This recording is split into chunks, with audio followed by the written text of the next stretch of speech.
COVID-19 impacted virtually every aspect of our lives, including something most of us probably don't think much about: organ donations. The pandemic halted transplants and lowered the number of donors, partly because those who tested positive for COVID-19 weren't allowed to donate. The KVUE defenders discovered that while that rule changed late last year, there's still a shortage of donors. KVUE's Jenny Lee introduces us to an Austin father of two who's now fighting for his life. I didn't know how bad it was. The need for a new kidney, All of a sudden it hit me in the last 6-7 months. accelerated for Brandon Keopilavan this year. My leg started to swollen up. Swollen because Brandon's kidney stopped working properly, causing his body to retain toxic fluids. Last month, the 62-year-old started dialysis to help filter the toxins from his blood. He also qualified for a new kidney. I want to be around for my family. Steve Strickland tried to donate his kidney to his good friend. It was heart-wrenching. I mean, just watching him and thinking to myself, oh my God, I'm just gonna sit here and watch him perish? But during the testing process, My creatine levels were too high. Steve discovered he had kidney issues himself. He doesn't qualify as a donor. Nevertheless, Brandon was moved by the unexpected gesture. I didn't ask for, the one of kidney. He just came out and volunteered to help me, and that I was on my knee crying.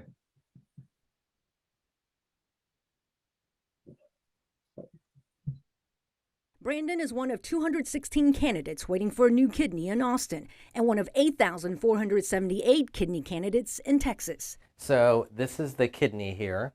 Dr. Kaushik Shah is the living donor transplant surgeon for St. David's North Austin Medical Center, one of 4 transplant centers in Austin. More patients are on the wait list for kidneys here than the other 3 Austin centers combined. Kidneys are the most common organs involved in transplantations. Out of the 105,000 plus people waiting for organs in the U.S., more than 89,000 need a kidney. Most people will wait on that list anywhere from 3 to 7 years, a large majority of which will never get a transplant or live to see a day when they receive an organ. COVID-19 only made the situation worse in 2020. There was talk about reusing masks, sterilizing them. We didn't know if we had enough gloves, ventilators, things like that. So we were told to stop all surgeries at one point, whether it was kidney transplants or vasectomies. So everything came to a grinding halt. Months later, we started to notice an uptick. The numbers of transplantations and donors went up. The latest figures from the Organ Procurement Transplantation Network show 1,618 Texans, living and deceased, donated kidneys in 2019. That number dropped in 2020 to 1,546. In 2021, it jumped to 1,643, even higher than in 2019. So far this year, the number has dropped to 1,311. You fast forward now, this is 2022, we are now seeing a higher baseline number of people contacting our center that are interested in possible kidney donation than we did prior to COVID. Good news, but still not enough, says Linda Canizales with the Texas Organ Sharing Alliance. There is still a shortage.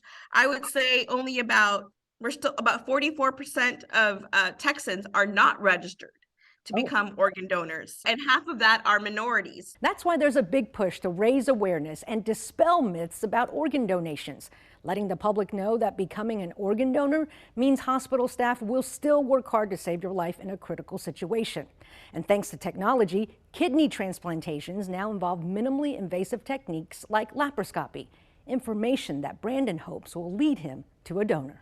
I started a family kind of late, like in like 50, A family that includes 10-year-old twin girls. I'm the lucky guy on earth. Daughters he hopes he can watch grow up. I still have a second chance in life, hopefully. For the KVUE Defenders, Nothing else matters. I'm Jenny Lee.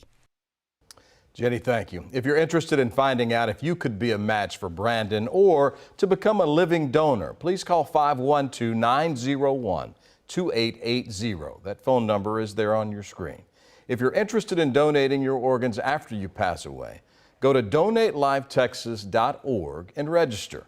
One person can save up to 8 lives through the gift of organ donation.